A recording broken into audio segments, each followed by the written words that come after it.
Oh, another gig already? That was fast. Now today I'm joined by Alison Gallagher from the Regret Nothing program. Welcome, Alison. Thank you, Melissa. So Alison, what is the Regret Nothing program all about? Yeah, sure. So Regret Nothing, it's an initiative of Encompass Credit Union, and it started about 18 months ago. And basically Encompass recognised this gap in resources for young people. Basically they had a whole lot of young people, members who were coming to them with a lot of debt and not much understanding of budgeting or how to save, and they were getting themselves into trouble really early on. So they wanted to create some helpful resources to assist them in managing their money better. And it's fantastic. It's just the whole idea is to try to make finance fun, because to be honest it can be kind of boring if you're talking to an accountant or a financial expert. Sure. And I think for young people as well, money can feel like a bit of a barrier. It can feel like it stops you from achieving stuff, because when you're young you don't have much money. But if you can learn to save and budget and develop a respect for money, then everything is so much easier from there on. So my job is to make it really fun, I guess.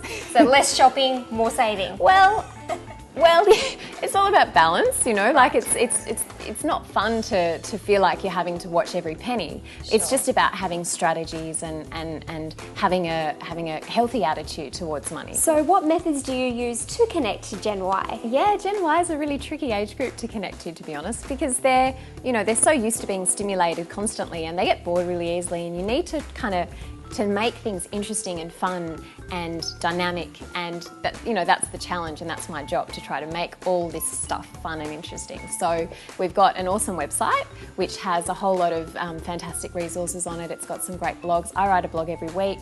I make quirky little videos. I have guest contributors writing blogs as well, so those are experts in their fields writing articles about investing and how to buy a house and that kind of thing. So the whole point of Regret Nothing is to connect to Gen Y through their channels, through channels that they would be using anyway.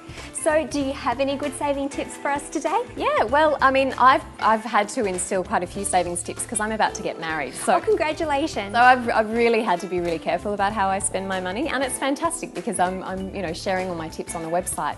But just simple things like having a savings strategy, so automatically having money going out of my basic everyday account into an online saving account, and making it a direct debit, so you don't even physically have to do it. It just happens automatically, and that's a really fantastic way of slowly but surely building up your savings, so that when you have a big ticket item or you have to spend a lot of money, you're not having to reach for the credit card, which generally spells trouble if you're young and you're not very good at managing your money. If you've got a pool of money in your savings account, then you're just so much more likely to be able to manage that. And you also, I think, if you work hard to save, then there's something more rewarding when you spend that money instead of when you're spending the bank's money. It's like, I've saved really hard for this and I deserve that. And I think that that's a really nice thing to instill in young people. So important while they're young. Something else that I've been doing is I've written an online learning program about superannuation. Now, superannuation I know seems really boring, and when you're in your mid-20s, superannuation is something that doesn't feel like it's important because you're not going to need it till you're in your 60s or your 70s. But if you don't start thinking about it now and start putting money into it and start to at least have just one super account, you're not going to have the sort of money that you need to retire. So what I've done is I've created this program which involves a whole lot of funny little videos. We've created a character called Superannuation Man, and he's got a little flapping cape and he's dressed in spandex, and I'm his sidekick, I suppose, and the videos show in a very creative way how you should try to develop a relationship with your superannuation. So you get to see us kind of getting to know each other, which is a bit fun. Well, Alison, thank you so much for coming in today. I've learnt a lot. It's been very insightful, and I hope a lot of Gen Y have paid attention. My pleasure, thank you. Back to Aisha and Andy in the studio.